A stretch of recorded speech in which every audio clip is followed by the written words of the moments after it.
I started as a janitor at the age of 14, just behind the corner at this Finnish embassy, and that gave me also opportunity to travel to Finland, learn Finnish language and things like that. What do you think 20s are for? I remember when I was at SSE, I had goals in a way. So my goal was to make my first million at the age of 25, because that was realistic. And then at the age of 26, when I finally did it, so I thought, okay, what next? And then somehow, step by step, you realize that money is just a resource. So my best habitat is dark forest in the night without humans. This is what I like the most.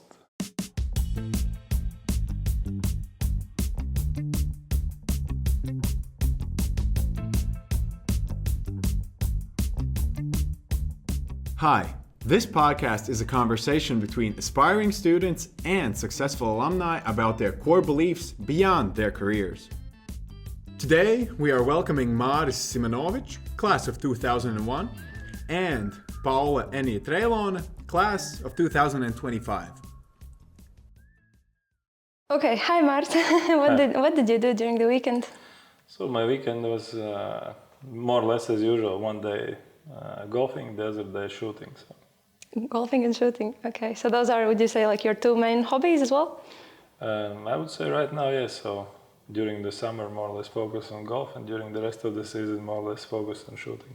Oh, okay. I think that's what we can start with, actually. We were talking and thinking, we each have a different definition of what a quality time spent, or what a life with actually good quality means. So what would you say is the main thing that gives quality to your life? Well, I must say, over years, for me, most quality time is time I can spend with my family, with my kids, especially if we can do it together, like playing golf or just, relaxing on the boat, traveling. So that's the best time in my life. So, but since my kids are already grown up, part of them, living abroad, so then this family time is very intense during the summer break. In the rest of the time, so I spend quality time more or less either with my wife or alone. So. Mm-hmm. And is it not super hard to balance your time with family with work and other activities, or things that you do, because you also take part in these different podcasts and things like that? So it always depends on priorities. Each time of the year or of your life has some priorities. Sometimes we are focusing more on work. Sometimes more on family time, especially in the recent years when my oldest son started to live abroad, so it sort of completely changed the attitude towards prioritizing things, Sometimes even if I have something super urgent at work, or I can spend one day with my son before he goes to US. So I think most likely the time with family is more important than some urgent thing at work. And do you maybe have some tips on how to balance family time, work time? Gut feeling. Gut feeling. Yes. Okay, yeah, that's fair. I would say for me, one of the moments of truth that basically the tomorrow is not promised. So you have to always think about whether this day you spend was the best way to spend the day. And time is the most valuable resource we all have. You cannot buy more time, you cannot generate more time. So you have to use it wisely and not spend time on some inefficient activities which don't create value or are in no way related to your goals. No, that's super interesting. I feel like that's something that you learn more and more with age, right? Because for me, it's also when I was 15, I would never even think about that, right? You just live, you don't think about it at all. And I think now, I've become a little bit older, and you start thinking about all of these things. And would you also say that's the case for you?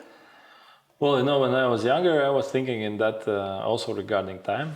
That, let's say, one day when I'm 20 is 10 days at 30 years, 100 days at 40 years, probably 1,000 days at 50 years. So I would say that over years I always thought that I'm using my time in a way so that I have more time for myself when I'm getting older. So that pretty much explains why I was so intensely working during younger years. So trying to work less nowadays and hoping to enjoy life after 50. So.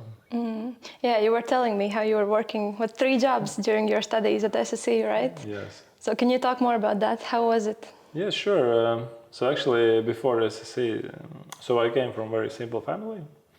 And of course, like making living for myself was a big part of my daily routine. So I started as a janitor at the age of 14, just behind the corner at this Finnish embassy, and that gave me also opportunity to travel to Finland, learn Finnish language and things like that. So when I started to study at SSE, it was very cozy because the job place was just around the corner. And then after the first year of studies, I got some internship job, which later turned into my night job. So I had enough time to work in the morning, study during the day, and then again do some work in the evening. And I think it pretty much shaped my understanding what I want to study also in the future. So after year 2, I got another internship job, which later turned into like managing director's work at a printing house. So I think in year 3, I was spending quite a lot of time actually doing some real life work, and that pretty much generated interest for me in managerial accounting, kind of understanding things, being able to take proper decisions, lead a company, although it was maybe a small company with some 80 people or so. But it was, I would say, a real life experience that very much helped me prioritize what I want to take from the school. Yeah, so you started like super early actually, right? Because I think most people for us, they graduate, then they slowly start to understand what it is they want to do. They start through an internship. Okay, you have internships during summers, but you start through like an entry-level position and then you can move up. So for you, that was like super early actually during studies, right? Well, I think first of all, that was different time we are living today and we were living then. Yeah? So pretty much in those years, so in year 3, everybody was already working somewhere. Yes? Most of us were working in audit company. So actually after graduation I cancelled all the other jobs and started to work for Latvian mobile phone company as a financial analyst. But again, that was possible because I had some experience in this managerial accounting and decision making. But today I think it's not bad that you can study, then you can maybe formulate what are your actual thoughts. Because honestly speaking, at the age of 18 or 19, I'm not sure if you are completely convinced what you really want to be in your life. So if I look at my schoolmates, so some of them have actually studied some other stuff afterwards and done a completely different career than just being, I don't know, entrepreneur or some CFO or auditor. Yeah. And so talking about working and all this like balance, how do you view the concept of 20s itself? Because I think it will be interesting for a lot of people who are listening. So what do you think 20s are for? Because some people say they're for like, you know, actually working and making sure your future is like, bright. Some say it's for enjoying life or traveling. What's your like... You know what I'm telling my kids, basically at the age of 20, so you are maybe not so skillful, but you have a lot of energy. So actually you can do a lot of things, you can risk a little bit, yes, you can always restart and things like that. So I pretty much think that it's a good time for developing yourself, kind of understanding what you really want to do, working hard, because you can do it during these years. Of course, partying is another discipline, and I don't think that it's bad. There are, you know, each person is different. So I didn't have much time for partying, but I don't think that I'm very much a party person. Yes. Well, I like parties, but I'm not, you know, a clubbing person that goes to clubs like 3 or 4 times per week. So I think the way I did things, so focusing on work, focusing on developing my family. So we had quite early kids when others were just starting what to think. So it gave me certainly stability. So it gave me a good sense of mission during my early years in 20s. So then I think around the age of 35, when we had already teenager kids, money, and we could afford traveling. So it's nice time to enjoy things together, and you don't have to think about, you know, having small kids. So I think, but every person can do his or her own decision. So. Yeah, that's super interesting. I think, yeah, everyone has their own timing. Like some people completely like just party during their 20s, then completely switch their profession when they're like 28 and then have kids at maybe 40. And your case was like the opposite pretty much then. So yeah, I think that's super interesting. Well, I can tell you from today's perspective, you know, now I'm like 43 and actually I feel that working too long hours, too many days per week is just impossible. do like quality work. So it literally means that it's better to work in the early days and relax in the later time of your life. So. Yeah, and you can always also do both, right? You can always balance. Yeah, I think it's important to have a certain balance in everything. It's like with drinking. It's bad if you are drinking too much, and if you are not drinking at all, it's also a bit strange. Yeah. Oh, yeah, that's very interesting. And like, what would you say were the biggest risks that you took during your 20s? Biggest risks? So I remember when I left LMT, that was like well-paid, super stable job. So I went to work for the company that we just created, and I already had quite a substantial mortgage, so we just bought our first flat. And I went for a CFO position. I knew that the first months there won't be enough cash to pay me my salary, but I still had to pay the mortgage.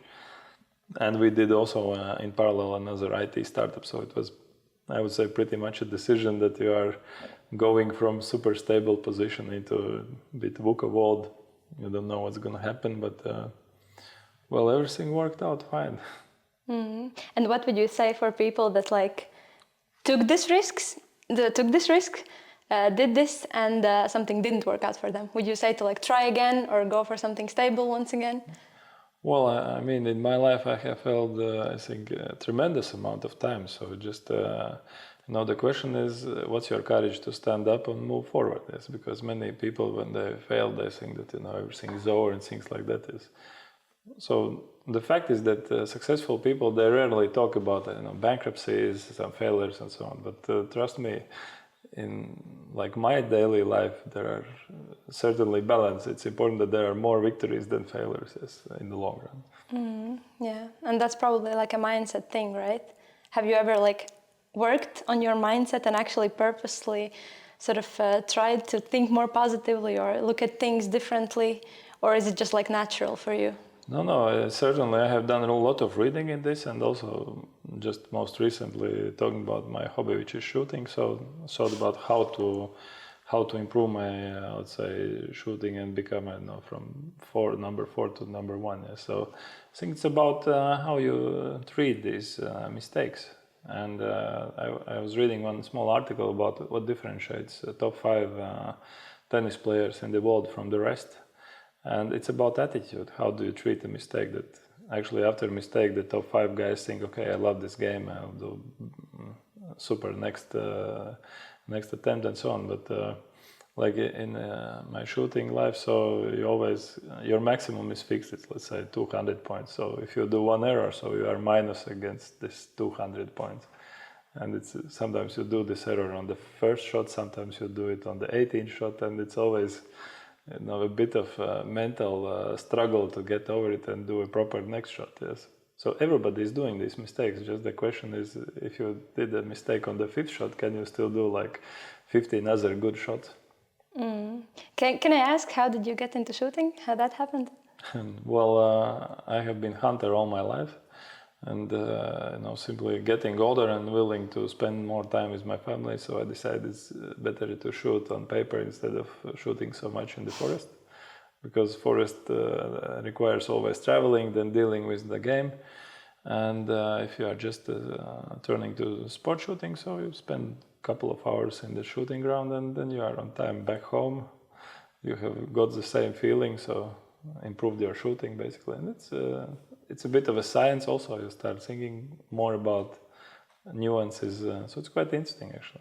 It's like physics as well, right? You have to like plan the wind and things like that. It's a lot of physics. You have to plan wind, which way are you shooting, which way is the globus turning, so it's a lot of variables in this equation. That's super interesting. And golfing as well, right? Well, golfing is, I think, a nice way, first of all, to network. I started actually to golf because it was meeting my goals of spending time and networking at the same time. And nowadays, golfing, well, we are all 6 of us in our family, so we are playing golf. So it's a brilliant time to spend it together, just, traveling somewhere, playing golf abroad, or doing it here in Latvia. So. Is there some specific routines or something that you have that sort of allows you to take your mind off of, like, for example, work or just the routine or some like stress that you're experiencing? Well, I would say this hunting is my key element, how to restart, and sometimes I go like even on Tuesdays or Wednesdays. That's why it was hard to structure this, schedule this meeting, because normally Mondays, Tuesdays are my best hunting nights. So that's when you are in the forest. Basically, normally switch off your phone, listen to the forest, kind of integrate yourself in the nature and just forget about the civilization. It's so brilliant feeling. And then if you can't see the stars, you can make a photo with your iPhone and just be amazed how many stars are up there. So You're like a true nature person, right? Well, I would say probably yes. If I had the option to choose, I would love to live somewhere outside Riga, far away. So for you, it was like you kind of already had it figured out pretty quickly, right? So you were telling you started working pretty quickly, and then you kind of climbed up pretty quickly as well, right? But for example, for someone who, I don't know, he's about to graduate, this is his last year, and he's thinking of maybe switching a profession, studying in another bachelor's, or just doing something completely different, or just a person who doesn't know what to do in his or her life, like completely. What piece of advice would you give to them? That's a very good question. Well, probably try out things. After SSE, I went for a bachelor studies, and it was pretty much law related. So after that, I actually joined the bachelor studies in law, because I thought maybe I want to study law as well, just kind of back up my knowledge as a manager. But that was the only school I was kicked out after a couple of years. And then I realized that, well, I like law, but it's not my priority, and I had no drive in myself to finish these studies, because I basically knew all the things I needed to know. And of course, nowadays when you have artificial intelligence, so you can consult your phone nearly on every legal question like in 2 seconds. Did you do something bad, or was it just bad grades or something? No, it was just a bad accident, and so I had my own principles, and so then I couldn't pass the exam because the rest of people had the test. And the guy who was in charge, he asked me to write essay in church rights, and it was of course impossible to read all the church history and come up with a proper essay. Okay, so you didn't have time for that. No. Okay, and which one was it, at the beginning or later on in the studies? No, I think I was kicked out somewhere in the 3rd year. So basically it was very close to finishing, but... Okay, that's super interesting. Yeah, I didn't know that. But okay, talking about studies, so you come back to SSE Riga pretty often, right? So you were telling that you had these courses throughout the whole winter. What is it that makes you come back exactly here, not somewhere else? Well, I'm studying generally quite a lot, I would say, like one serious course every couple of years.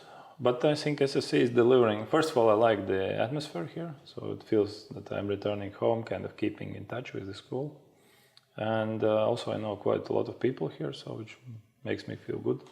And quality-wise, yes, I really doubt that any other establishment in Latvia can deliver the same level of these kind of executive courses. So I have seen a lot of courses both outside Latvia, abroad, in London and so on, but still SSE is one of the top places I like to take these courses.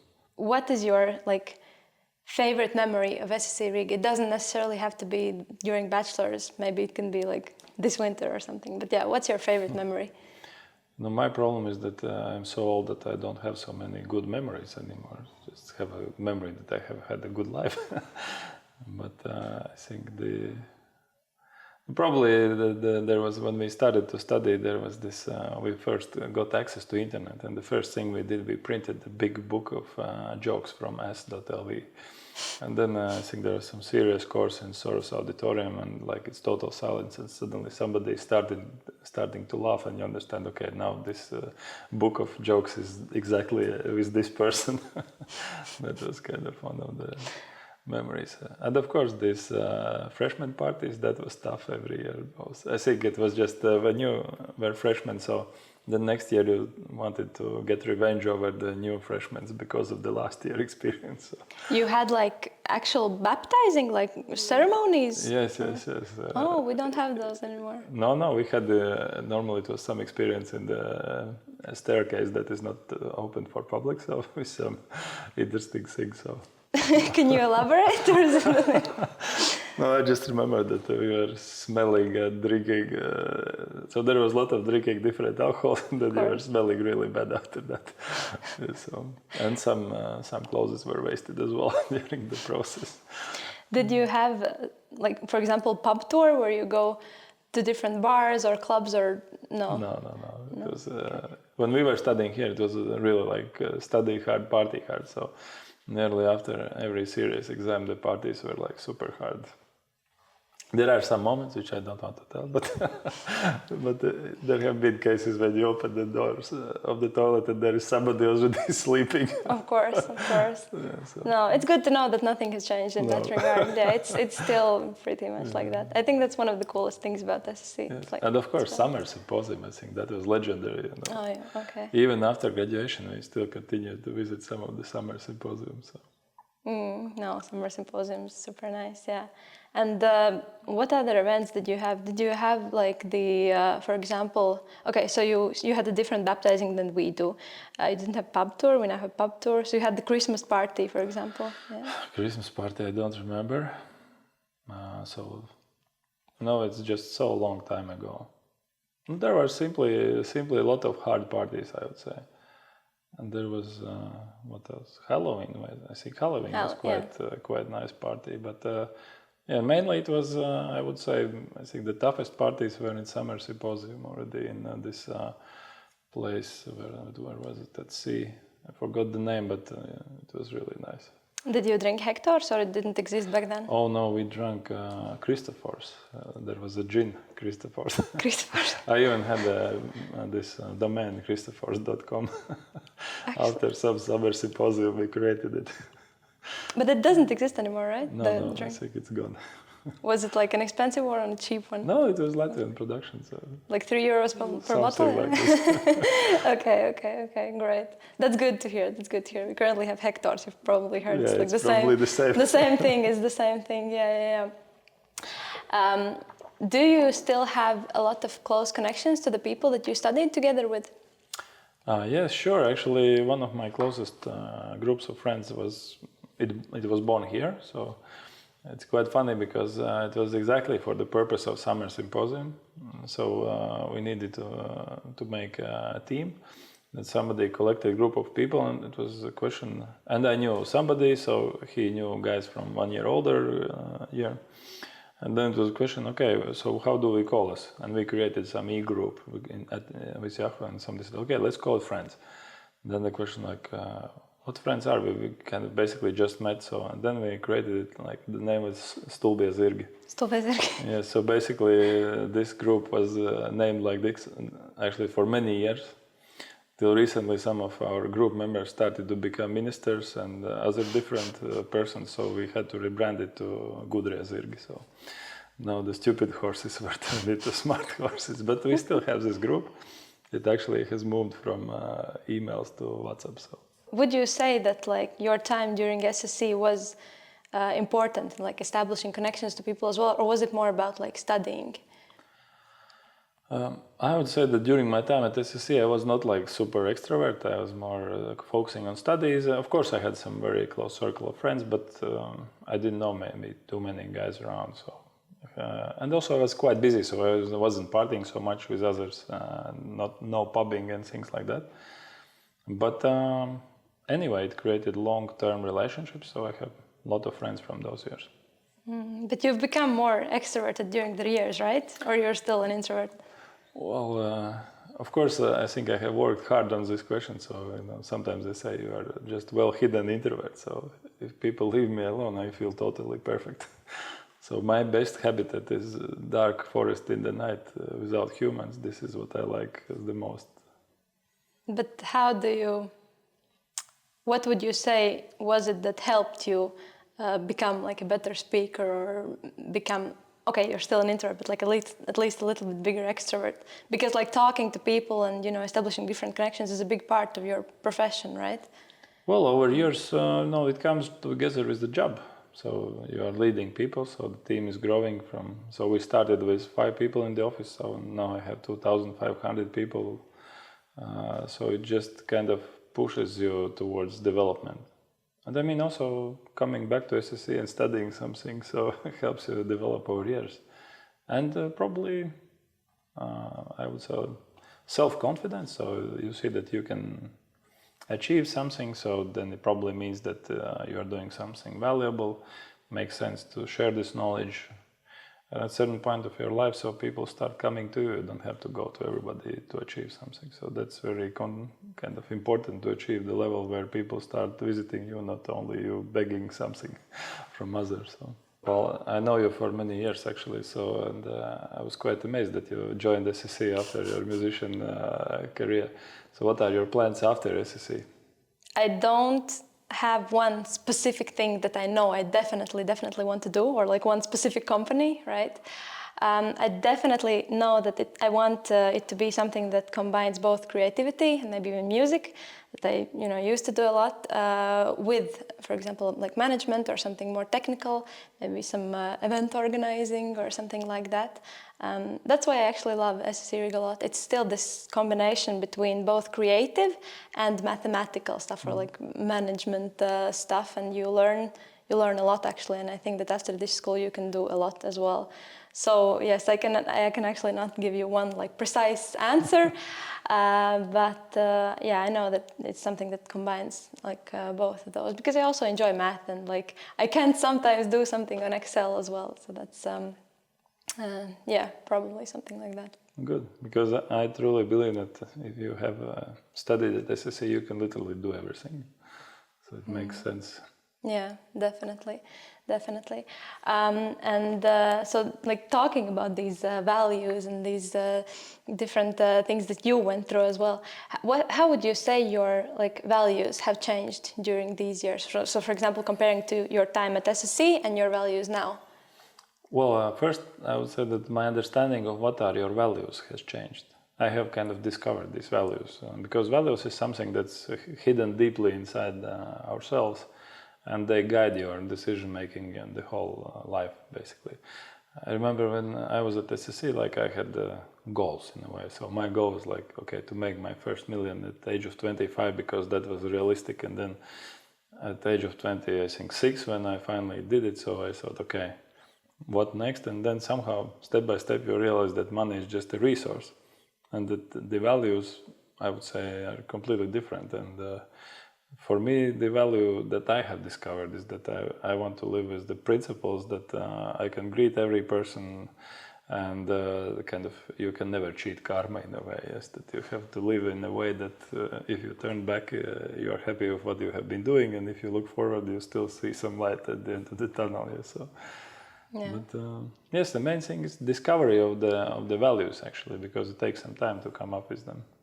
Yeah, I remember we were talking about how you wanted to become a millionaire when you were at SSE. That was your like main goal, right? Yes. To earn $1 million, and so that has completely changed right now, right? It's like yes, I mean it's nice to have money and don't think about like daily payment of bills, yes, but to have money as the only value or goal, it's like total short-sighted approach. So I suggest to everyone to cancel this, because once you stop thinking about money as the key goal, so it simply starts coming much easier.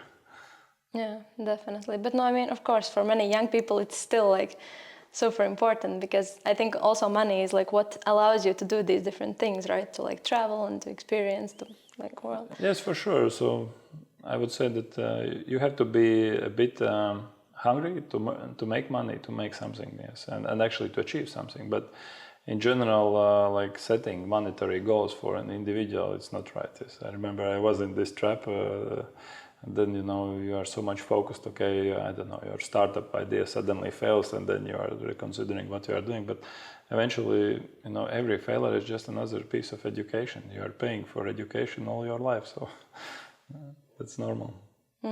Definitely. You mentioned startup ideas. How did your idea come to mind? How did it realize itself? Well, I was working for Latvian mobile telephone, and it was this, the marketing concept was changing, and we were thinking about creating a solution that would address every customer based on their location. So which we are today experiencing, because we all have smartphones. So 24 years back, we did not have smartphones at all. So. And your location was like like private secret basically.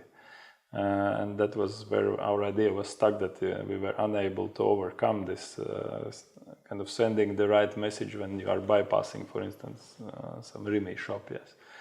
But I think it was a very nice experience. So we got our first money from investors, so we created company, then it went bankrupt. So it was full cycle of business in a way.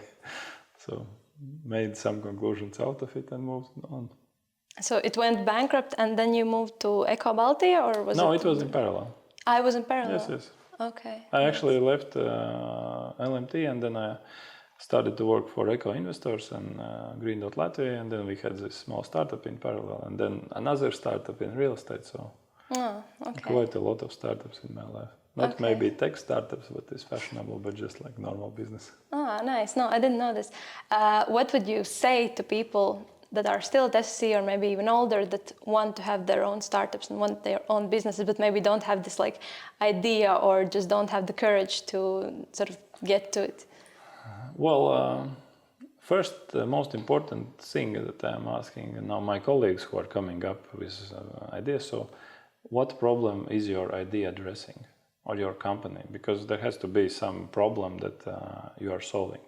Because sometimes we have really brilliant ideas, but there is no single problem that this idea is in a way addressing us. Or what concepts is this idea challenging? Like I remember when your dad had his first iPhone and I had this smartphone from Palm 1, yes, so which could like I could edit Excels on my phone. It was brilliant because we were sitting on the boat in the middle of the day, so he had iPhone, couldn't work, I had the Palm and I can work. And I was thinking, so this iPhone looks good, but what problem is it addressing? Yes, and nowadays, so I have had the iPhones for the last 10 years probably, yes, and I cannot even think about being without iPhone, yes, because it's addressing all my needs in a way. But this iPhone was something like super new at that point of time. So you're a person who thinks all the time. You have like a little problem that you can solve all the time, yeah? Is it that approach or? No, that is maybe my problem, that I'm too much thinking. But again, it's interesting, you know, if you are traveling, I don't know, going to different conferences or some congresses, so you are actually filtering a lot of information, yes. So I read actually at SSE, one of my last years was this, we had entrepreneurship course. Straight after that, I read a book about these blue ocean strategies. And now since then, I think I have read it maybe 2 times more. And I just like this concept and idea that you are trying to come up with these blue ocean ideas instead of, you know, going into red ocean with the same business concept, just slightly changed. What's your favorite book? My favorite book? Yeah. Actually, recently I read The Diary of CEO. Which is actually also related to the podcast. I would say it just summarizes a lot of the knowledge that many of us have come across and gives a lot of good hints. And I have kind of quite a big reading shelf, so I read books when I'm traveling in the airplanes. So try to read like, I don't know, 10 books per year. But of course, recently switching to these audiobooks is also a nice option when you travel somewhere. Just put it on and you have read the book in, I don't know, 8 hours. Yeah, no, that's great. Do you mostly read like business related books, or do you also have some other some weird maybe types of books that you enjoy reading? Well, I have read a few, let's say, literature pieces like this. By Dan Brown, for instance, yes. But mainly actually because of lack of time. So if I have time to read and if I feel fresh, so I try to read some business related stuff. If I have some just, you know, before falling asleep on the intercontinental flights, it's okay to listen to some literature pieces, but mainly still business. But about these business books, it's super interesting because I've also heard from some people that it's kind of a little bit of bullshit. No, like at some certain point you can read as many books as you like, but you know, unless you start doing things practically and, you know, start thinking for yourself, they're actually pointless. Of course, it's not your case, but like for people our age, yeah, do you think that's true? Or would you still recommend to read a lot of books related to business and management and stuff like that? I wouldn't say that you need to read a lot of books. So my personal approach is very simple. So if, over the last 10 years, I have been reading more or less like same books. There was one moment when I was reading more books about exponential growth, because we were in a moment where we wanted to grow our company exponentially. Then I was reading books about efficiency management, then about some general stuff. So my idea about reading a book is very simple. So you read to understand the concept, if it's about, I don't know, exponential companies, for instance. And then you try to take 2 or 3 things which you adopt in your company management and see if it works. What I'm always surprised that every author tries to push forward that, his book is the ultimate solution to all problems, which is totally bullshit. This I can assure you. But what's interesting that you can take these approaches from different people and then implement something and see if it works, because some of those things like really work and you don't have to spend time finding it out by yourself. So. Would you ever consider writing your own book? Well, I actually have already set up like at least a table of contents and wrote some notes. But I was thinking about doing my PhD someday, and probably it will be about strategy implementation, because this kind of strategy implementation and well, I would say my professional challenge is to grow an asset-heavy company in production with like exponential growth methods. So what we have done, we have built our company in 4 years from roughly 60 million to 300 million. And this is, of course, not easy if you have machinery, trucks, and factories. So from going, from 700 to 2,500 people in 4 years, it's quite a challenge. Okay, so if you were to write something, it would be some specific book about some certain strategy. It wouldn't be about your life or anything like that. No, I think it will be just kind of summary of techniques I have used in my life. So what worked, because I doubt that I will write something that will be like a solution to everybody. But I think in my experience, so I have done quite a lot of things. So maybe somebody finds it valuable, If it's just one thing out of the book you can apply to your company, I think it's great. Okay, nice. Maybe any movies that you can recommend to SSE Riga students? Movies.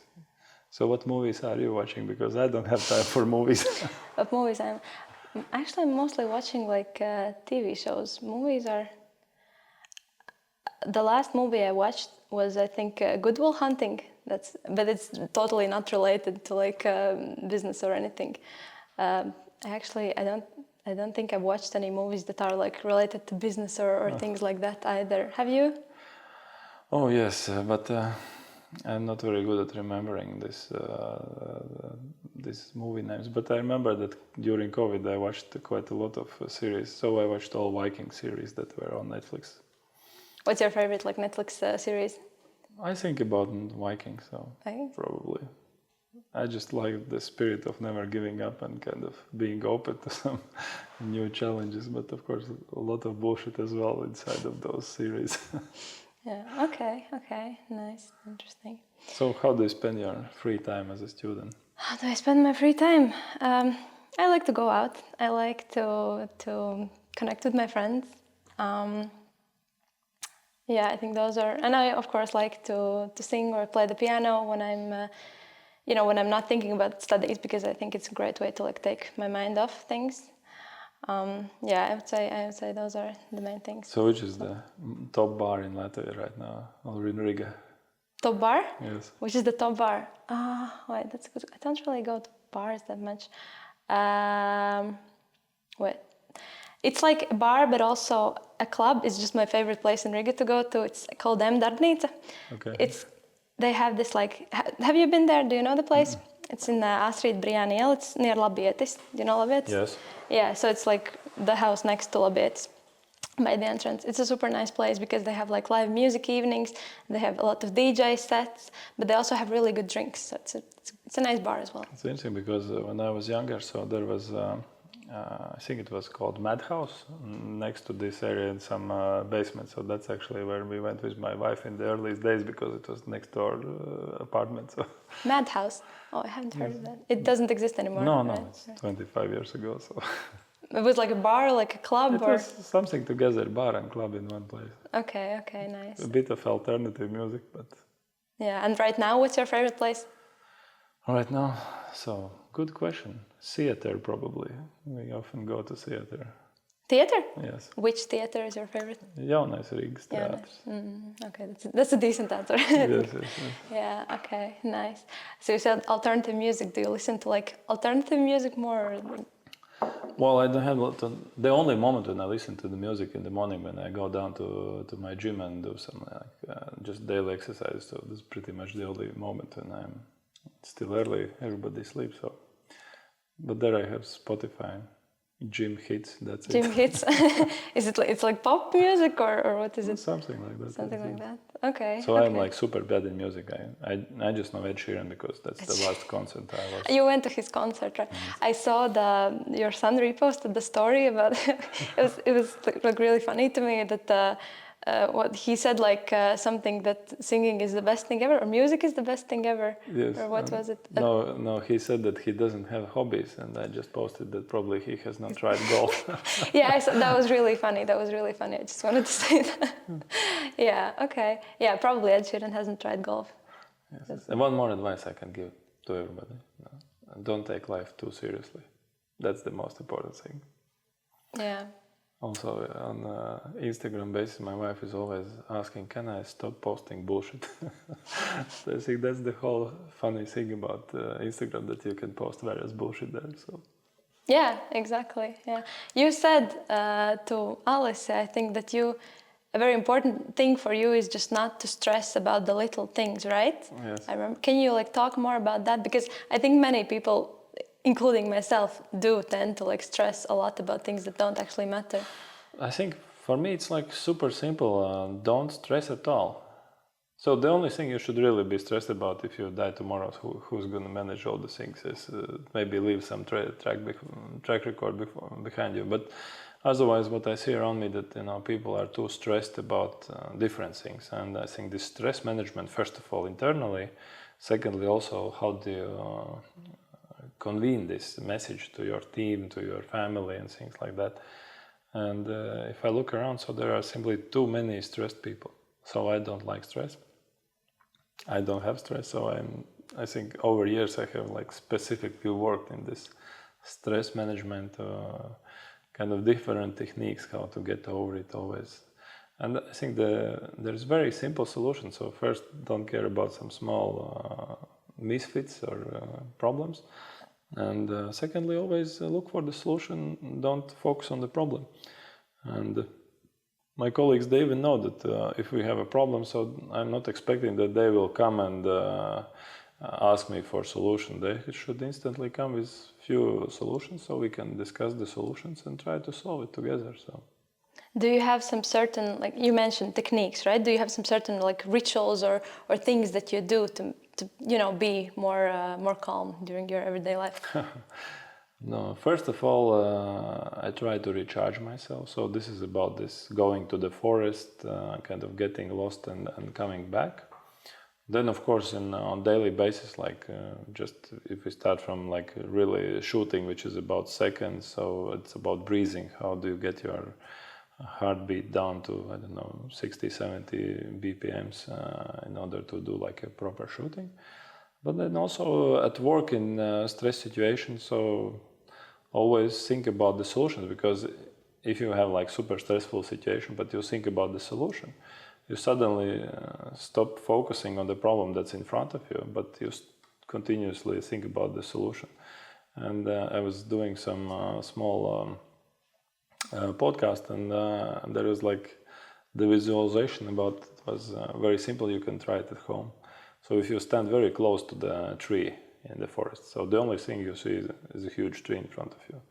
If you take 5 steps back, so you see like huge amount of trees, and you can see the way out of the forest easily. So that's just the way how to look at situations. And actually, this is also, it's not my original idea. So it was one of the books I have read in my life, that if you have like super stressful situations, think about the end result which you will achieve after some time. That helps you kind of get over this particular moment. If there was one piece of advice that you could give to your 20-year-old self, what would it be? I would normally, to every person, I would give the advice not to give up after first failure, but I did not have many failures in the early days. So talking about hard work as well, I should probably keep focused and really think about what are your true goals. I remember what were my goals back in the school. And of course, then over time, you suddenly realize that this is maybe just one of the small goals you will have in your life. Yeah? So I think that's the very important thing from the very beginning, kind of to set the right priorities. Because we have a lot of temptations to spend time in different ways. I don't know, party, sports, studies, work, travels, and so on. But always hard to understand which is my true priority today, and for each particular activity, why I'm doing this. So I think that's I wouldn't say that I would give advice. I would ask questions, and also the older I get, the more I understand it's better to ask questions instead of give advices. Thank you so much, Māris, for coming here, talking to us, giving advice to people. I think this is like super valuable for everyone. I hope you enjoyed it, at least a little bit. It's very too. nice. Yeah, so nice to hear your perspective. Thank you. Thank you for inviting.